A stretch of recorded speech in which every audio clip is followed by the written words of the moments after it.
৩০০ সংসদীয় আসনের সীমানা পুনর্নির্ধারণ করে চূড়ান্ত গ্যাজেট প্রকাশ। ত্রয়োদশ সংসদ নির্বাচনের জন্য ৩০০ আসনের চূড়ান্ত সীমানার প্রজ্ঞাপন জারি করেছে নির্বাচন কমিশন। এই সীমানার ভিত্তিতেই আগামী জাতীয় নির্বাচন অনুষ্ঠিত হবে। প্রজ্ঞাপন অনুযায়ী এবার গাজীপুরে একটি আসন বাড়িয়ে ৬টি আসন এবং বাগেরহাটে একটি আসন কমিয়ে ৩টি আসন রাখা হয়েছে। বৃহস্পতিবার ৪ সেপ্টেম্বর সন্ধ্যায় নির্বাচন কমিশন সচিব আক্তার আহমেদ স্বাক্ষরিত এই গ্যাজেট প্রকাশ করা হয়।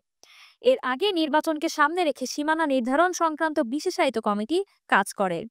তারপর ৩০০ আসনের সীমানার খসড়া ৩০ জুলাই প্রকাশ করে ইসি। দ্বাদশ সংসদের ২৬১ আসনের সীমানা বহাল রেখে ত্রয়োদশ সংসদ নির্বাচনকে সামনে রেখে ৩৯টি আসনে ছোটখাটো পরিবর্তন করে নতুন সীমানার খসড়া প্রকাশ করা হয়। পরিবর্তনের মধ্যে গাজীপুরে একটি আসন বাড়ানো হয়েছে এবং বাগেরহাটে একটি আসন কমানো হয়েছে। সংসদীয় এলাকার সীমানা নিয়ে দাবি আপত্তি জানাতে 10ই আগস্ট পর্যন্ত সময় দেয়া হয়। এরপর গত 24 থেকে 27 আগস্ট টানা 4 দিন প্রস্তাবিত নির্বাচনী এলাকার সীমানা নিয়ে দাবি আপত্তি ও আবেদনের ওপর শুনানি শেষে আজ তা চূড়ান্ত আকারে প্রকাশ করা হয়। ইসি সচিব জানান, সর্বমোট আপত্তি এবং সুপারিশ আবেদন এসেছে 1893টি। 10ই আগস্ট পর্যন্ত 33,084টি আসন সম্পর্কিত 1,185টি আপত্তি এবং 708টি পরামর্শ বা সুপারিশ পাওয়া গেছে।